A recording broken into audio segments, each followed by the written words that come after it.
Okay, got something on my mind today. I want to talk about Tito Ortiz versus Dana White. Okay, for all of you UFC fans out there, okay, so Tito didn't beat Lyoto the Dragon Machida. Oh well, fighters lose fights sometimes. It happens. People seem to forget that he had 5 fights in a row that he completely dominated.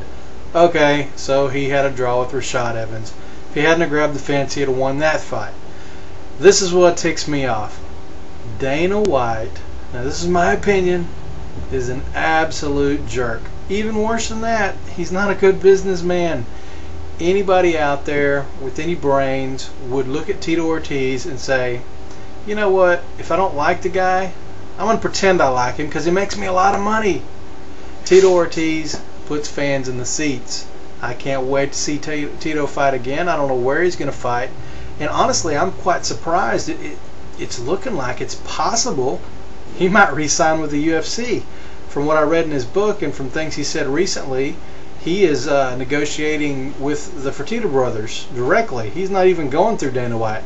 Yet in all the press conferences, everybody asks Dana as if he's, you know, Mr. Man of the UFC and calls all the shots.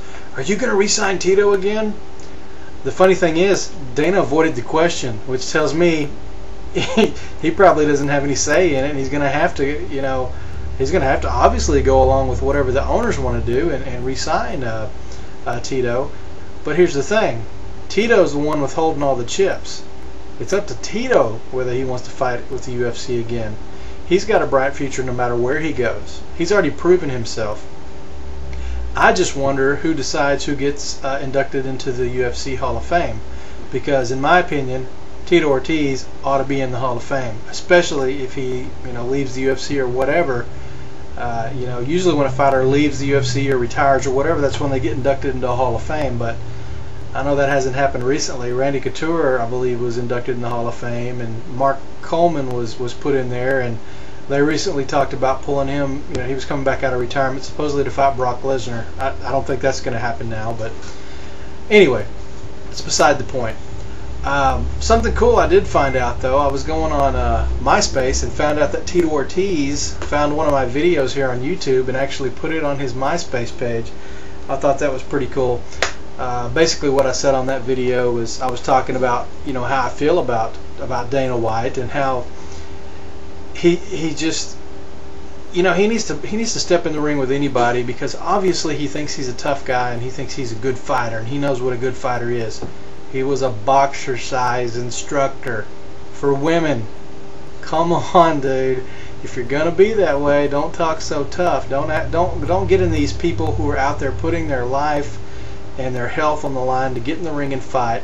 Don't call those people names like, oh, do you really want to be a fighter? You know, and basically calling them, they're not tough. You know, they're wimps, whatever. Hey, when have you ever stepped in the ring, Dana? Ever? Have you ever been in a fight? Ever? I don't think so. I'd love to see it. And it really ticks me off, this big stunt he pulled with Tito in a boxing match, claiming, oh, Tito never showed up. Tito never agreed to the terms. They never got it all the deal squared away. He acts like the fight was set and ready to go and Tito just ducked him and didn't show up. No, that wasn't the deal. Tito never did get the money he was supposed to get. He never got a signed contract. From what I understand, the Athletic Commission never even sanctioned the bout.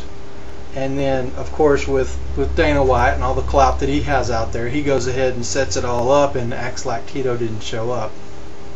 If you get a chance, you ought to go on YouTube or go to Tito's MySpace page and look at the interview on that, where Tito actually addresses that. It's quite funny. In fact, after his Machida fight, the security guards tried to tell Tito, oh, the press conference is this way, you got to go through this door, and basically they were leading him out of the building. He's like, no, it's not, it's over here. And he goes into the press room. You should see Dana White's response when Tito's sitting there. He didn't want to talk about Tito because he knows he's in the wrong. I mean, if he just wanted to step up and be a good businessman, he would understand he needs Tito. Now, I'm not naive enough to think that if Tito walked away from the UFC would crumble, but it would suffer greatly. It would make a lot less money. People like Tito Ortiz, Randy Couture, Chuck Liddell, they saved UFC. They basically are the only reason UFC is in existence today, to the degree that it is. If those three guys, Tito Ortiz, Chuck Liddell, Randy Couture, weren't in the UFC, there weren't enough exciting fighters at the time to do anything. So basically, I just wanted to vent about that situation. I hope Tito re-signs with the UFC. I hope they fire Dana White and get somebody in there who knows what they're doing. But if Tito does not stay with the UFC, I'll follow him wherever he goes. And you know what? I'll quit watching UFC. I'll boycott the UFC. I don't care. I care about the fighters. And most of the fighters I care about have left the UFC. Chuck Liddell's one loss away from retirement. There's two fighters I care about in the UFC right now watching. Actually, three. I care about Rampage Jackson. He's somebody exciting that I like to watch. I like to watch BJ Penn and Forrest Griffin. If it weren't for those three fighters, there's nobody else in the UFC I want to watch. All the greats have left. Randy Couture's gone. He's not going to be there anymore. I know a lot of people don't like Tim the Maniac Sylvia. He's gone. He left the UFC. He had a fight or two left on his contract, and he skedaddled. He said, "I'm out of here. I'm not going to do this anymore." It's looking a lot like the heavyweight. I'm trying to think of his name. You know, the guy with the vampire teeth, Andrei Arlovsky. It's looking like he's not going to resign. All the exciting fighters are they're leaving. I mean, look at the Uriah Faber Jens Pulver fight.